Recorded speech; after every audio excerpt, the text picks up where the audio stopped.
All right, welcome back to the Museum of Aquarium and Pet History.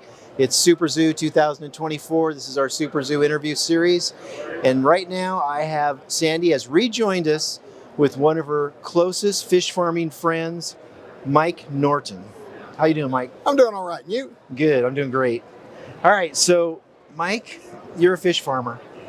Born and raised. Born and raised. But you went to school to be a structural engineer. So you had the opportunity to have a good job and you threw it away and became a fish farmer, raising guppies? Platies and mollies, guppies, you name it, we've done it all. Same thing. Yes. They're all live bearers. I think I did it because of the love of the fish and the industry. I'm a structural engineer by profession. Right. But I went down after Hurricane Andrew and worked as a freelance engineer for a year.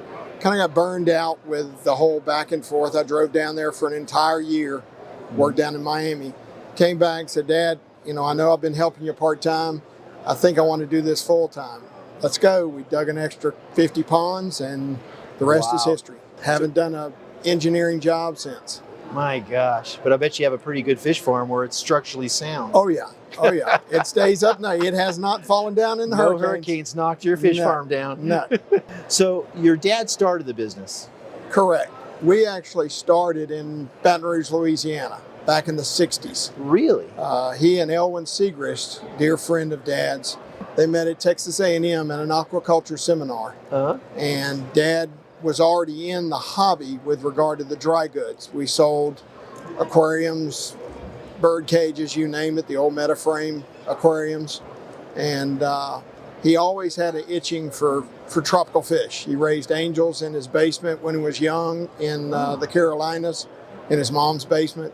Moved to Baton Rouge, started Norton Brothers Pet Supply in the 60s. And we actually distributed tropical fish along with hard goods for over 25 years. He dabbled in the fish farming here in Florida, leased a farm, ran it. But back in the 80s, they decided, Mom and Dad, we want to move to Florida and start a fish farm. Retire. 80 ponds, the life. And we need you and Angela, my wife, to go down to Florida for 6 months. Your poor wife. Dig us a farm, and then you're free to do whatever you want. Being naive, right out of college, I load up my wife, quit your job, let's go to Florida, we're going to build a house. Moved to Florida, lived in a condominium with my mom and dad for 6 months because we couldn't afford anything else down here. Right. Dug the farm, got them started. One thing led to another. I had a family, we never went home. And I called Florida home, and the rest is history. But I wouldn't change it for the world. I mean, fish farming's hard, but it's the most rewarding career I think I could ever have. And the people, they're lifetime friends. That's what it's about. I mean, that's what it's about. It's everybody's competition until there's an issue, and then everybody's your neighbor. Right. Everybody pitches in. That's what keeps the industry going. Right. I mean, if it wasn't for your neighbor, everybody would have gotten frustrated and quit this industry years and years ago. But it's the group, the camaraderie that we have together as a association that keeps the business thriving in Florida.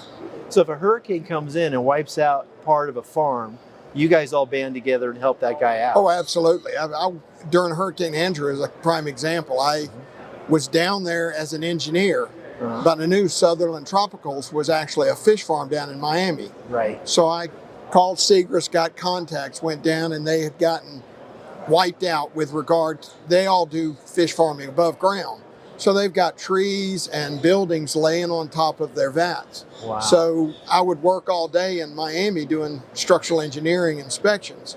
And then I would quit at the end of the day and I would drive to Sutherland and get a chainsaw and help him cut vines and what have you off of his vats so we could get him back in business. Wow. So, I mean, it's just, it's a neighbor. They could be as far away as possible and they're your competition until they need something. And they know all they got to do is pick up the phone and they'll call you and you'll come running. That's just the way we are. I mean, we share everything that, anything and everything that we develop it becomes community within years, because that's just the way the industry is. You mean breeding secrets and stuff? Well, not the secret of breeding them, except, we do have the IFAS lab that develops a lot of breeding techniques. But new species that come in, somebody will start working with it and realize that we can develop a brood stock and a production stock in Florida. And we share that information with the rest of the industry so that, everybody can get in on what's going on. Oh. So, and that's the big thing with disasters. When you lose a farm, it's easy to fix the farm. Where do you get the brood stock? Where do you get the fish to start over again? And that's where you got to pick up the phone and you call. And I've never had anybody turn me down, and I've never turned a farmer down. If you call me and said, I need 2,000 cherry barbs to get started again, we'll have them to you within 48 hours.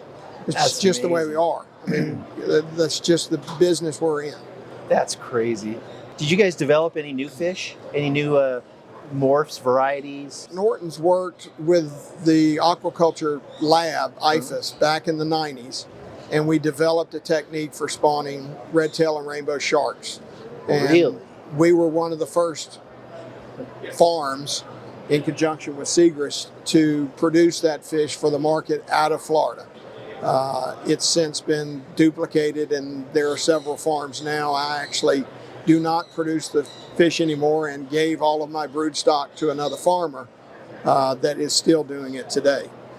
What's the breeding size of a red-tailed shark? Is it 6 inches? 4 to 6 inches. 4 to 6 inches? So, wow. And use hormones? Yes. That's what I thought. That's amazing. So, and that's the fun part of it. I mean, that's where I kind of got the juices going, I guess you would say, with regard to something new, something innovative, but very, very time consuming. I mean, that's the one thing in the fish industry. If you're not willing to go 24/7, 365, don't get in it. Exactly. Because something's always going to break. I still, to this day, usually work 7 days a week. I come in on Saturday and Sunday, and I've told the crew years ago, I said, we have to have a Sunday crew because animals don't know it's a holiday. Animals have to eat. They have to be watered. And I can bet you money, if we don't come in on a Sunday, there's going to be a flood. It's going to flood out that shop. You're going to have a tank that goes dry. Animals are going to die. Something's going to happen. Something always happens on the day you don't come in. So we're coming in 7 days a week, and we still do to this day. Well, I live on the farm. Yeah. So it's a bad habit. My wife really doesn't like it, but I get up on Sunday morning and I'll go outside, and within an hour I've drifted over to the buildings just to walk through, make sure all the help's there, make sure there's no issues, make sure that we don't have any problems with pumps or whatever. And then I come back over, and it's usually an hour and a half later. Where have you been? I was cutting the grass. She knows. Oh, yeah, she knows. She's always known. It's funny, when I was a kid, and because you talked about walking through the wholesaler, and I know the feeling, and it takes somebody that's been in fish their whole life to know that feeling. It's about the work, but it's also there's a tranquility to it. It's hard to explain unless you're in the fish business or in the animal business, any part of the animal business. There's a certain tranquility to being around those animals. And I had a psychologist come in when I was a kid working in a pet shop, and he goes, yeah, I got a fish tank because I deal with people that are messed up all day. And the only way I could scrub my brain and just get back to normal is to look into my fish tank. And I thought, why don't we push that more? That fish tanks are such therapy. Oh, it's amazing. I mean, I was just as a side note, I was coming on one of the trams yesterday, and when young lady looked down, what's the badge about? It's a pet expo. Oh, I've got 2 bettas at home. They're my dearest companions. I can't wait to get home and feed them and play with them. Play with a betta. But she was enamored at what she had as far as the tropical fish. And that's what puts a smile on my face, to know that people are out there and they enjoy our hobby and they enjoy what we end up giving. It is a wonderful hobby. I wouldn't trade it for the world. So when you were a kid, did your dad rope you into helping him take care of the angelfish and all that other kind of stuff? Oh, absolutely. I mean... So you grew up with it? I think I grew up with a pacifier in one hand and a net in the other. I can remember working in the warehouse for 50 cents a day, picking up boxes, scrubbing tanks with angelfish. One of my not so much fond memories is we were a huge producer of angelfish for TG&Y way back in the day, and Blue Springs with Walmart. And we had hexamida, which is a disease, go through our building and wipe out every single breeder we had within a 3-week period. And I scrubbed tanks with salt till my knuckles bled. So when we moved to Florida and I decided to go in business with my dad, I says, I will do it under one circumstance. If you ever bring an angel on this fish farm, I'm quitting. I'm never going to raise another angel as long as I live. And I held true to that for over 20 years. And then when we became part of the Segrist group, we did dabble in some angels for a while, and I did go back there. But that's one fish that I love to hate. I love the fish, but I hate that it can turn you upside down. Is it viral? No, it's a gut bacteria. A gut bacteria? At the time, we didn't have any cure for it. Now we do. Metronidazole or what? Yeah. Oh, okay. So, but I scrubbed tanks to my knuckles bled with salt, and I said, never again, never again. Working in the business, growing up, gave me a good work ethic. It was hard work. Again, like you said, it's a 7-day job. They're live animals. It is. You have to take care of them. But it gives you that sense of work that really is needed to be successful in the fish industry. Wow. Did you get a chance to go to South America or anywhere where some of the native fish are? Yeah, we did. Elwin Segrist and I and Marty Tanner actually took a trip down into far reaches of Mexico. And you really took Elwin with you? Oh yes, it was a trip to remember for sure. They hauled us out in these little skiffs. We must have gone 20 miles into whatever marsh there was, looking for plecos. And I'm like, are we ever going to get home?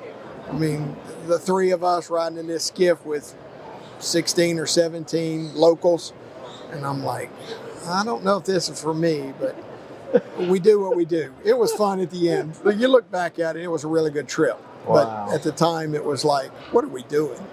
Have you ever met anybody that was like legendary in the industry, like Fred Kochu or anybody like that? I have not personally, other than some of the old-time fish farmers. I mean, my dad goes all the way back to the Joe Cooley days and the Rolf Sokolovs. Yeah. That was before my generation. That was when we were in Louisiana, before we came to Florida. Okay. But I've heard a lot about them.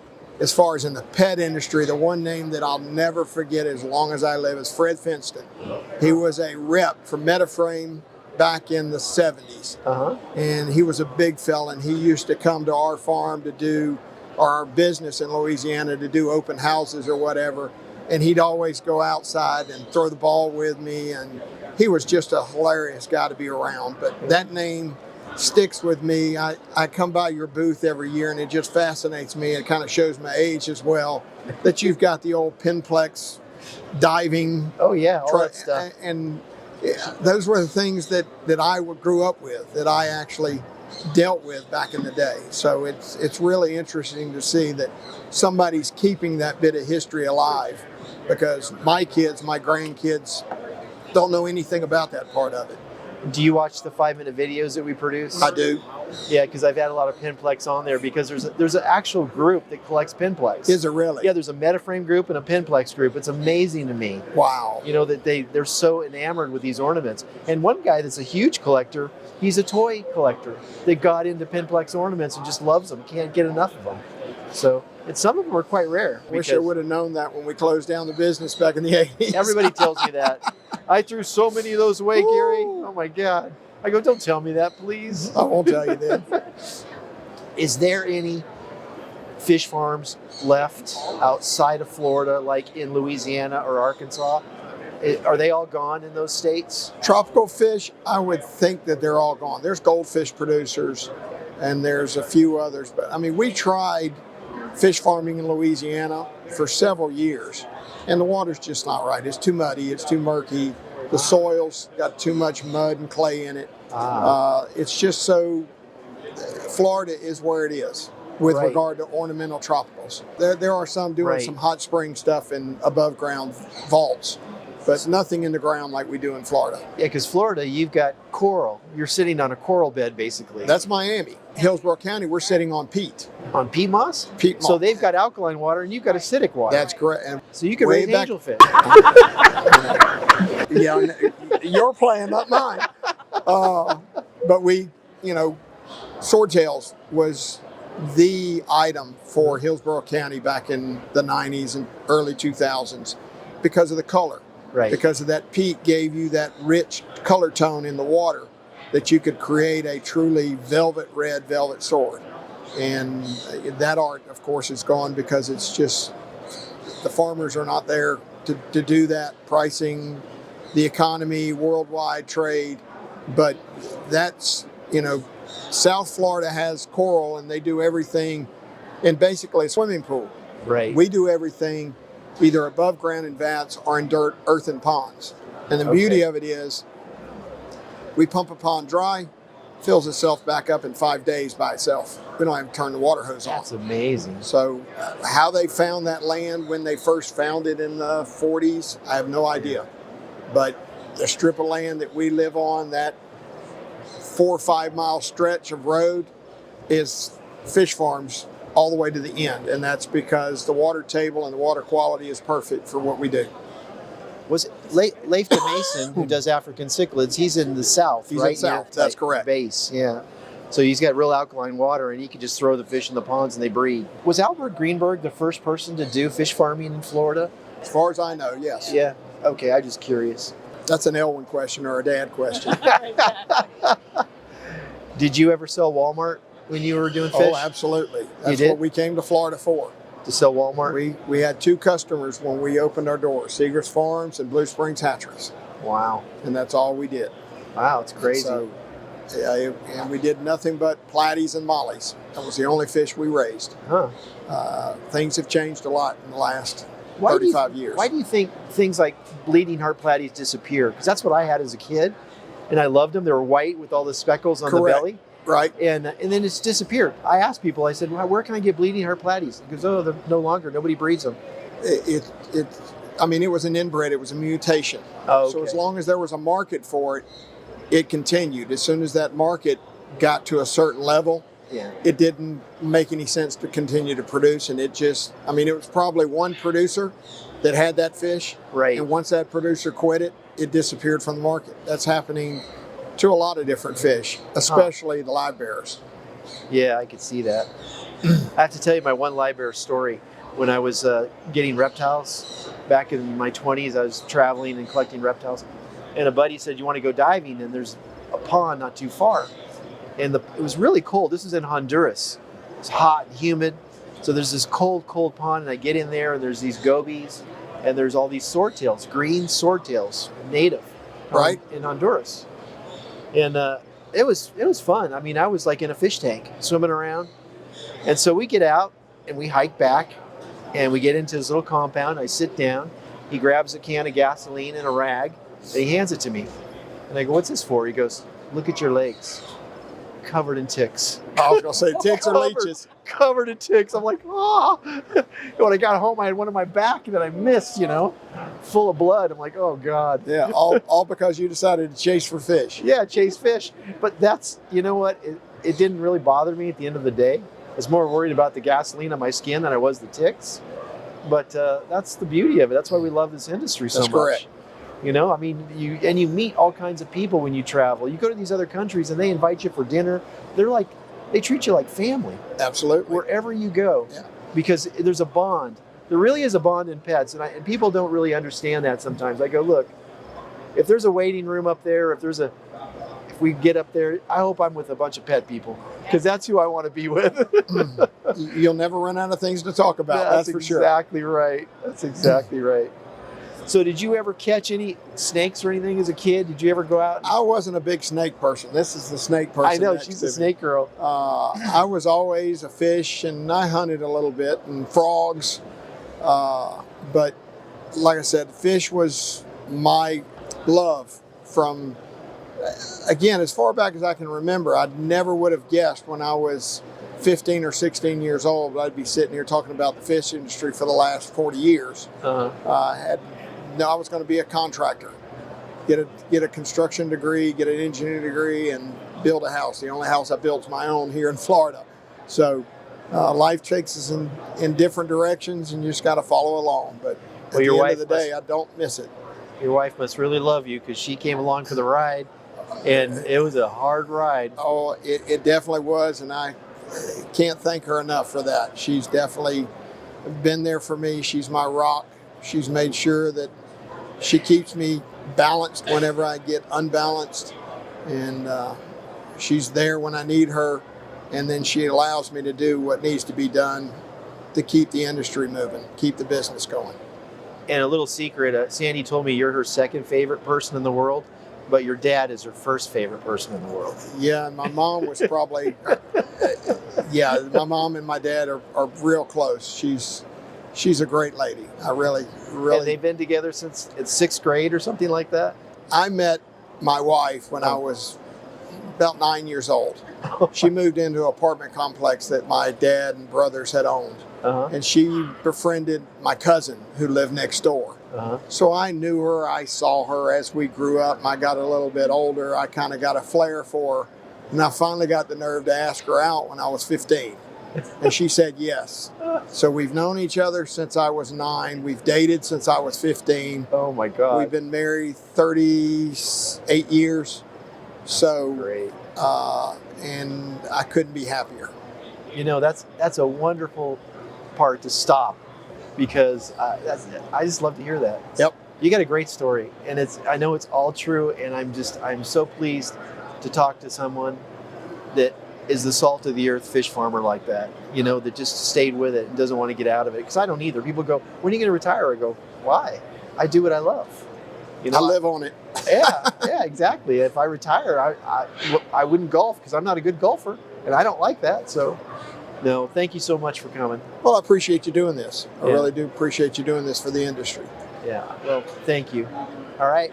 Thank you, guys. That's a wrap. We'll see you next time.